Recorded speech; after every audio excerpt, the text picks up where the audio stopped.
Hello student. पूर्व के video में हमने रीजनलिज्म के बारे में, क्षेत्रीयतावाद के बारे में चर्चा करी, जो कि भारतीय प्रजातंत्र के सम्मुख एक चुनौतीपूर्ण घटक है। इसी कड़ी में आज हम आगे बढ़ेंगे। जो तीसरा घटक है वो है हिंसा, यानी कि वॉयलेंस। वॉयलेंस क्या है? आप सभी इस शब्द से परिचित हैं। वॉयलेंस का अर्थ होता है कि भारतीय लोकतंत्र तथा राष्ट्रीय एकता व अखंडता के लिए जो वॉयलेंस है वो एक बहुत बड़ी चुनौती है, क्योंकि जो वॉयलेंस है वो भारतीय लोकतांत्रिक व्यवस्था को डिस्क्रिमिनेट करती है, प्रभावित करती है, पंगु बना देती है, उसमें विभेदीकरण ला देती है। क्योंकि हम सभी जानते हैं कि हिंसा से जान माल, धन, राष्ट्रीय संपत्ति सभी को नुकसान पहुंचता है, और ये हिंसा किसी भी रूप में हो सकती है। देश के आर्थिक और सामाजिक ढांचे को छिन्न भिन्न कर देती है हिंसा। भारत में हिंसक घटनाओं का इतिहास देखा जाए तो वैसे तो बहुत पुराना है, लेकिन वर्तमान समय में इसमें खतरनाक रूप से बढ़ोतरी हो रही है। भारतीय समाज में हम कई तरह की हिंसाओं को देख सकते हैं, जैसे जातिगत हिंसा, सांप्रदायिक हिंसा, उग्रवादी गुटों की हिंसा, वर्गीय हिंसा, चुनावी हिंसा, राजनीति से प्रेरित हिंसा तथा हित समूह के द्वारा की जाने वाली हिंसा। ठीक है, तो किस तरह की हम हिंसा की बात इसमें कर सकते हैं? जैसे भारत में अलगाववाद से हिंसा को, जो एलिनेशन थ्योरी थी, अलगाववाद से हिंसा को बहुत अधिक बढ़ावा मिला है। अलगाववादी घटनाएं या आंदोलन, जिसमें सबसे पहले हम चर्चा करेंगे नागा आंदोलन, द्रविड़ नाड़ आंदोलन, मीजो मांग, पंजाब में अलगाववाद, उल्फा आंदोलन और जम्मू कश्मीर में अलगाववादी आंदोलन आदि प्रमुख रूप से हम यहाँ चर्चा कर सकते हैं। भारतीय समाज में हिंसा के कई कारण हो सकते हैं, कोई एक कारण हिंसा के लिए उत्तरदायी नहीं है। इसमें मुख्य रूप से जो कारण देखे जा सकते हैं वो है कि जब व्यक्तियों की शासन से आशाएं तथा अपेक्षाएं पूरी नहीं हो पाती हैं, तो उनमें तीव्र असंतोष और निराशा उत्पन्न हो जाती है, जिससे हिंसा का जन्म होता है। ठीक है, जब व्यक्तियों की शासन से आशाएं और आकांक्षाएं पूरी नहीं हो पाती हैं, जब आप किसी से एक्सपेक्ट करते हो, आशा करते हो, और वो काम नहीं हो पाता है, तो वो हिंसा का रूप ले लेता है। इसी तरह से जैसे बेरोजगारी है, निर्धनता है, तस्करी है, जो भी ये जो इकोनॉमिक जो क्रियाकलाप है, आर्थिक जो क्रियाकलाप है, वो भी हिंसा को बढ़ावा देते हैं। अब जैसे आपने वर्तमान में हम चर्चा करें कोविड की। कोविड की वजह से बहुत सारे लोगों का रोजगार छूट गया, बहुत सारे लोगों का जो है घर पे बैठ गए, बहुत सारे जैसे उद्योगों पर प्रतिबंध लग गया, बहुत सारे कारखाने बंद हो गए। ये सब भी एक जो है हिंसा के कारक बन सकते हैं, क्योंकि क्या होगा, मान लो किसी की में एक इनकम सोर्स खत्म हो गया, तो वो व्यक्ति क्या होगा, फ्रस्ट्रेटेड होगा, और वो कहीं ना कहीं अपनी हिंसा को, चाहे वो चोरी के रूप में निकाले, चाहे डकैती करे, चाहे किसी को मार दे, तो उसकी जो प्रवृत्ति है वो एक नकारात्मक प्रवृत्ति का रूप ले लेगी। भारतीय प्रशासनिक व्यवस्था की जैसे हम बात करें तो उसमें कई त्रुटियां हैं, जैसे प्रशासन में किसी भी डिसीजन को लेने में अनावश्यक देरी है, भ्रष्टाचार है, लाल फीताशाही है, अकुशलता आदि भी हिंसा का वातावरण उत्पन्न करता है। कई बार केंद्र तथा राज्य स्तर पर योग्य नेतृत्व का अभाव होने पर हिंसा का जन्म होता है। हमारे राजनीतिक दल और उसके नेता सत्ता प्राप्ति के लिए देश के लिए जातक हिंसा की स्थिति को अपना लेते हैं। जैसे भारत संघ के में हम बात करें, पंजाब तथा जम्मू कश्मीर राज्य में पाकिस्तानी हिंसक तत्वों को प्रोत्साहन दे रहा है। चीन तथा पाकिस्तान मीजो तथा नागा विद्रोहियों को सैनिक व अन्य सहायता देकर उकसाते रहते हैं। तो इस बारे में ये कहा जा सकता है कि हिंसा के व्यापक दुष्परिणाम भी हमारे सामने आ रहे हैं। कोई भी जो हिंसात्मक गतिविधियां होती हैं, जब तक उनके पीछे कहीं ना कहीं कोई सपोर्ट नहीं होता, क्योंकि उनको हिंसात्मक गतिविधियों करने के लिए कहीं ना कहीं किसी न किसी रूप में सहायता की आवश्यकता होती है, और ये आवश्यकता बाहर से जो एलिमेंट हैं, चाहे वो चीन हो चाहे पाकिस्तान हो, वो उनको सहायता देते हैं और उनको उकसाते रहते हैं, जिससे कि हमारे देश की राजनीति, हमारे देश का जो प्रजातंत्र है वो कहीं ना कहीं खटाई में पड़ जाता है। समझ रहे हो मेरी बात को?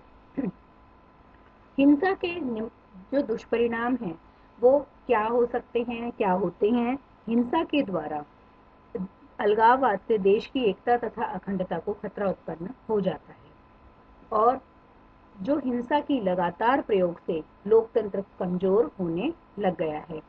हिंसात्मक प्रवृत्तियों के कारण देश के आर्थिक, सामाजिक, वैज्ञानिक, तकनीकी, औद्योगिक व शैक्षिक आदि विविध क्षेत्रों में समुचित विकास में अनेक बाधाएं उपस्थित हो रही हैं। हिंसा के कारण देश में पृथक स्वायत्तशासी राज्यों की मांगों में वृद्धि हुई है। हिंसा को नियंत्रित तथा समाप्त करने के लिए कुछ उपाय अपनाए जा सकते हैं, जैसे कि हिंसा को समाप्त करने के लिए प्रशासन को थोड़ा मजबूत होना चाहिए और प्रशासन को संवेदनशील होना चाहिए, ताकि किसी भी तरह की जो अगर उसको हिंसा के आसार हों तो उस हिंसा को फैलने से पहले ही रोक दिया जाए। ये है। और उसमें कि भाई किसी भी तरह का कोई भी दुर्भावना का प्रचार प्रसार करने के लिए कोई भी जो इसके लिए जिम्मेदार हो उसको तुरंत जिम्मेदारी से उसको रोका जाए। हिंसा को दूर करने के लिए जो क्षेत्रीय असंतुलन है उसको भी समाप्त किया जाना आवश्यक होता है। हिंसा को दूर करने के लिए आर्थिक स्थिति में भी सुधार करना जरूरी है। भारतीय शासन से भ्रष्टाचार, अकर्मण्यता को दूर करके शासन को कार्यकुशल बनाया जाना चाहिए। जो डिसीजन आप एक लंबे समय बाद लेते हैं वो डिसीजन आपको परिस्थितिवश तुरंत लेकर के तुरंत अपना नीति बना करके और प्रशासन को जनता के सामने लानी होगी। एक और बात है इसमें कि जो विभिन्न राजनीतिक दल हैं उनमें सामंजस्य स्थापित होना चाहिए और वो निजी स्वार्थों से ऊपर उठ करके राष्ट्रहित, देश हित में अपनी भावनाओं को प्रकट करें। तो जो हिंसा है वो अलगाववाद और हिंसा जो है वो भारतीय राजनीति में एक के समक्ष एक गंभीर चुनौती के रूप में है और भारतीय लोकतंत्र के जो क्रियान्वयन को ये प्रभावित करती है। हम सभी जानते हैं कि जो हिंसा है या अलगाववाद है वो भारत राष्ट्र की एकता और अखंडता के लिए घातक है। अतः सरकार को हिंसा व अलगाववाद को रोकने के लिए समुचित प्रबंध करना चाहिए। साथ ही भारत की जनता को आतंकवादी व अलगाववादी गतिविधियों का विरोध करने के लिए हमेशा तत्पर रहना चाहिए। क्लियर है बिल्कुल? जैसे हम बात करें कि 1947 में भारत विभाजन के दौरान हिंदू मुस्लिम दंगों ने विकराल रूप धारण कर लिया था और उस समय से लेकर और ये जो युद्ध है भारत पाकिस्तान के मध्य कभी कम और कभी ज्यादा लगातार चलता रहा है। 1961 में मध्य प्रदेश के जबलपुर में हुए सांप्रदायिक दंगे तथा उसके बाद उत्तर प्रदेश में अलीगढ़ तथा अन्य स्थानों के दंगों ने